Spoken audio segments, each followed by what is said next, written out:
Self awareness. तुम्हें खुद को अपने बारे में कुछ बताना है तो क्या करोगे?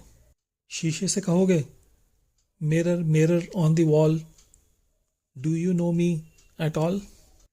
सेल्फ और सेल्फ अवेयरनेस यानी कि आत्मबोध क्या है? सेल्फ अवेयरनेस से क्या फ़ायदे हैं, या जो लोग सेल्फ अवेयर होते हैं वो क्या अचीव कर पाते हैं, जरा उनके बारे उसके बारे में बात करते हैं। कहते हैं कि जो लोग सेल्फ अवेयर होते हैं they are more in control, क्योंकि उन्हें पता होता है वो क्या कर सकते हैं, and more importantly they know what they can't do. मतलब अपने आप को, खुद को बहुत अच्छे से जानते हैं। इसका मतलब है उनकी क्लैरिटी ऑफ थॉट जो है बहुत क्लियर होती है। और बेस्ट चीज़ क्या होती है कि जो वो अपने बारे में सोचते हैं, बिलीव करते हैं, आकलन करते हैं, जो दूसरे लोग भी हैं वो भी उनके बारे में वैसा ही सोचते हैं, वैसा ही बिलीव करते हैं। कहने का मतलब है उनकी सेल्फ इमेज, मतलब जो आप पर्सन अपने आप को सोचता है और अपनी इमेज बनाता है, और उनकी प्रोजेक्टेड इमेज, मतलब दुनिया को जो इमेज उनकी है वो लगभग एक जैसी है या सेम होती है। अब कितने लोग सेल्फ अवेयर होते हैं? मेरे हिसाब से तो अगर 100 लोगों की बात करें तो उसमें से खाली 5 से 10 लोग ही सेल्फ अवेयर होंगे। और इसका सबसे बड़ा रीज़न है सच, खुद को सच बोलना।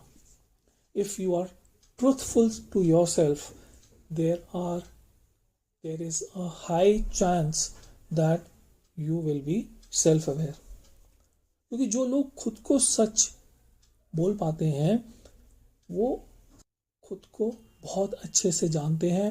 वो खुद को सच बोलने के लिए और उस सच को मानने के लिए बहुत बड़ी हिम्मत चाहिए।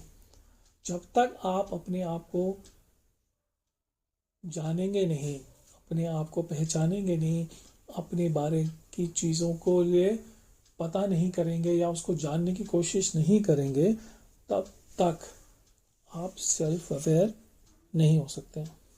प्रॉब्लम क्या आती है कि अगर आदमी अपने आप को 5 से 10 पैरामीटर्स पे भी कोई इवैल्यूएट करना लग जाए, चाहे वो रिलेशनशिप्स हैं, चाहे वो उसका as a role as a leader है, पेरेंट है, एज एन एम्प्लॉय है, एज ए स्पाउस है, या कोई भी दूसरी स्ट्रेंथ या वीकनेस है, तो मेजॉरिटी ऑफ लोग अपने आप को या तो ओवर रेट कर देंगे या सेल्फ कॉन्फिडेंस ना होने की वजह से अपने आप को अंडर रेट कर देंगे। क्योंकि सच देखने के लिए या सच बोलने के लिए अपने आप को सी थ्रू करना, तराजू पे अपने आप को बिठाना और इवैल्यूएट करना बहुत मुश्किल काम है। चलिए सेल्फ अवेयरनेस की डेफिनेशन के बारे में बात करते हैं।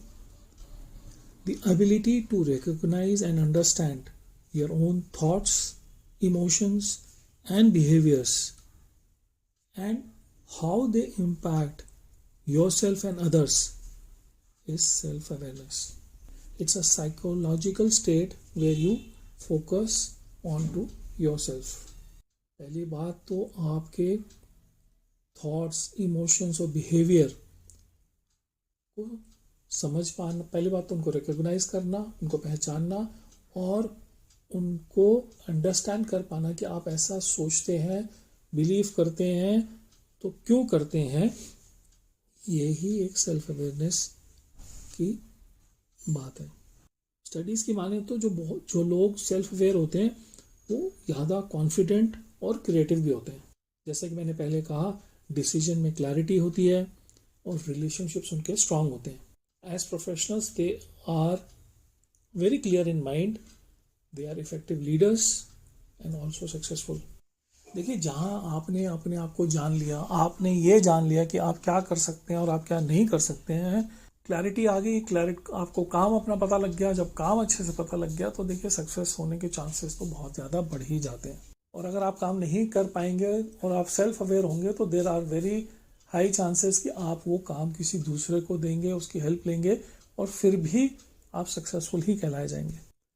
सेल्फ अवेयरनेस को देखने के दो पहलू हैं। One is internal and another is external. Internal मतलब आप अपने आप को कैसे देखते हैं, मतलब क्या है आपके खुद के values, beliefs, desires, your strengths and weakness.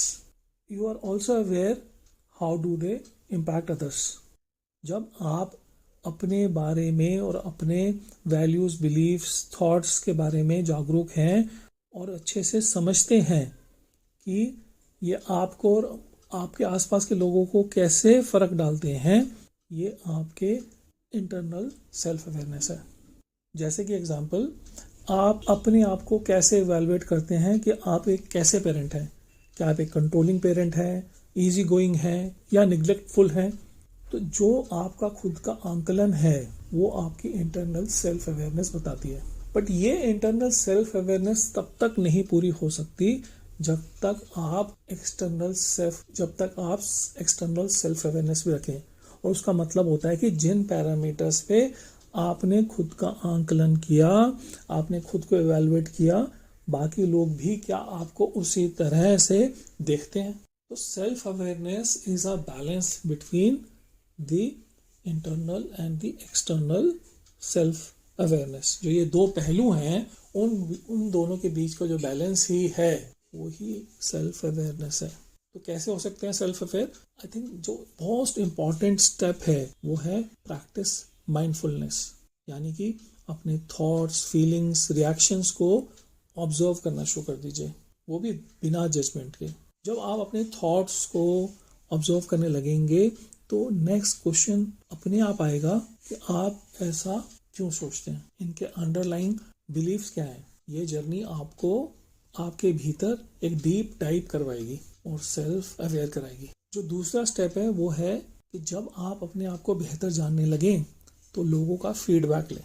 जो आपके आसपास के लोग हैं, जैसे कि फ्रेंड्स, फैमिली, कोलीग्स, क्योंकि बहुत बार हम अपने आप को जिस तरह से देख रहे होते हैं दुनिया हमें उस तरह से नहीं देखती है, क्योंकि दुनिया हमें हमसे बेहतर जानती है। यही फीडबैक आपको हेल्प करेगा फिर से सोचने के लिए, अपना आंकलन फिर से करने के लिए, एक नजरिया और सेल्फ इमेज चेंज करने के लिए।